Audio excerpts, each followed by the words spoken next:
श्री राम के कई संवाद। करना में मृदु राम स्वभाव, प्रथम दीख दुख सुना न काओ। तत्पि धीर धरि समय विचारी, पूछी मधुर वचन में तारी।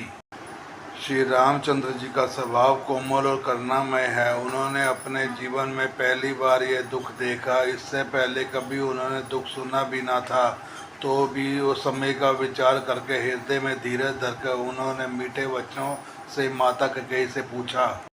मोहि कहु मात तात दुख कारण, करियो जतन जहि होई निवारण। सुनो राम सब कारण एहु, राजै तुम पर बहुत स्नेहु। हे माता, मुझे पिताजी के दुख का कारण कहो ताकि उसका निवारण हो, दुख दूर हो, यह जतन किया जाए। कैकेयी ने कहा, हे राम सुनो, सारा कारण यही है कि राजा पर तुम पर बहुत स्नेह है। देन कहीं श्री मोहि दुई वरदाना, मांगे जो कछु मोहि सुहाना। सो सुन भयो भूप और सोचु, छाड़ न सके तुम्हार संकोचु। उन्होंने मुझे 2 वरदान देने को कहा था। मुझे जो कुछ अच्छा लगा वही मैंने मांगा। उससे सुनकर राजा के हृदय में सोच हो गया, क्योंकि ये तुम्हारा संकोच नहीं छोड़ सकते। सुत स्नेहो इत वचन उत, संकट परयो नरेशु। सकयु नायस धरो सिर, मेटु खटन कलेसु। इधर तो पुत्र का स्नेह और उधर वचन प्रतिज्ञा। राजा इसी धर्म संकट में पड़ गए हैं। यदि तुम कर सकते हो तो राजा की आज्ञा शिरोधर्य करो और इनके कठिन क्लेश को मिटाओ।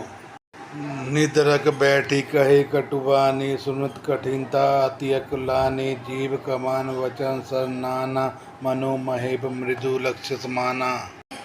कैकेयी बेधड़क बैठी ऐसी कड़वी वाणी कह रही है, जिसे सुनकर स्वयं कठोरता भी अत्यंत व्याकुल हो उठी। जीव धनुष है, वचन बोध से तीर है, और मानो राजा ही कोमल निशाने के समान है। जनु कठोर पन धरे शरीरु, सिखई धनुष विद्या बरबीरु। यह प्रसंगु रघुपति सुनाई, बैठे मन तन धरी निठुराई। इस सारे सात समान के साथ मानव स्वयं कठोरपन श्रेष्ठ वीर का शरीर धारण करके धनुष विद्या सीख रहा है। श्री रघुनाथ जी को सब हाल सुनाकर ऐसे ही बैठी है, मानो निष्ठुरता की शरीर धारण किए हुए हो।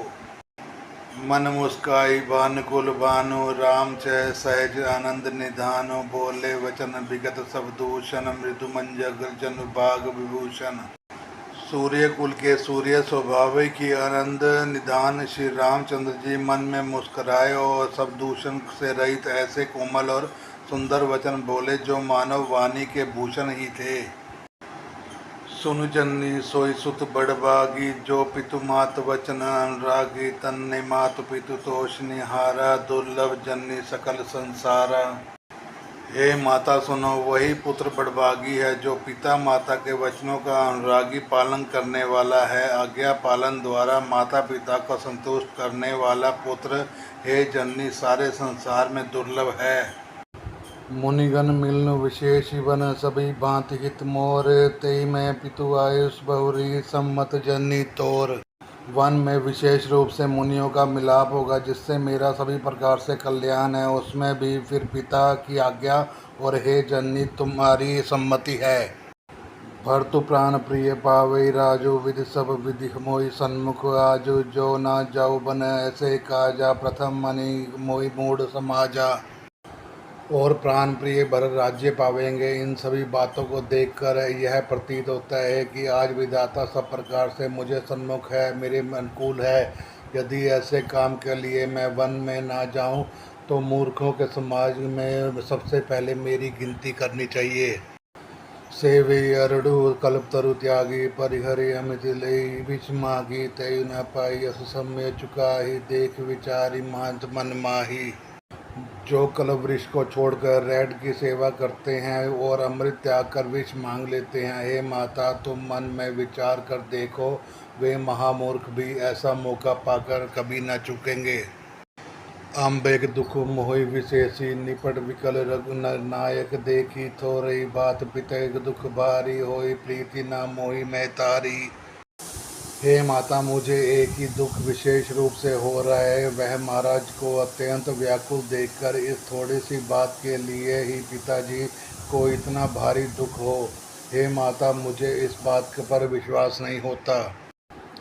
राव धीर गुण उदय गादु बा मोहि ते कुछ बड़ अपराधु जाते मोहि न कैद कछु राव मोरि सपत मो तो ही कहु सत्य बाऊ। क्योंकि महाराज तो बड़े ही धीर बुद्धि और गुणों के अथाह समुद्र हैं। अवश्य ही मुझसे कोई बड़ा अपराध हो गया है जिसके कारण महाराज मुझसे कुछ नहीं कहते। तुम्हें मेरी सौगंध है माता, तुम सच सच कहो। सहज सकल रघुवर वचन कुमति कुटिल करिजान चरत जोक जल ब्रकगति जदपि सलील समान। रघुकुल में श्रेष्ठ श्री रामचंद्र जी के स्वभाव से ही सीधे वचनों को दुर्बुद्धि के कई टेढ़ा कही करके जान रही है। जैसे यद्यपि जल समान होता है परंतु जोक उसमें टेढ़ी चाल ही चलती है। रहसी रानी राम रुख पाई बोलिक बड़ सने जनाई शपथ तुम्हार भरत के आना हेतु न दूसर मैं कछु जाना। रानी के कई श्री रामचंद्र जी का रुख पाकर हर्षित हो गई और कपटपूर्ण स्नेह दिखाकर बोली, तुम्हारी शपथ और भरत की सुगंध है। मुझे राजा के दुख का दूसरा कुछ भी कारण विदित नहीं है। तुम अपराध जोग नहीं ताता जन जनक बंधु सुखदाता राम सत्य सब जो कुछ कहे तुम पितु मात वचन रत है। हे तात, तुम अपराध के योग्य नहीं हो, तुमसे माता पिता का अपराध बन पड़े, यह संभव नहीं। तुम तो माता पिता और भाइयों के सुख देने वाले हो। हे राम, तुम जो कुछ कह रहे हो सब सत्य है। तुम पिता माता के वचनों के पालन में तत्पर हो। पिताई बुझाई कहो बलि सोई चौथे पंजय ऐसु न होई। तुम सम सुवन कृत जय दीने उचित नता सुनिरादर कीने। मैं तुम्हारी बलिहारी जाती हूँ। तुम पिता को समझाकर वही बात को करो जिससे चौथेपन बुढ़ापे में इनका अपयश ना हो। जिस पुण्य से इनको तुम जैसे पुत्र दिए हैं उसका निरादर करना उचित नहीं।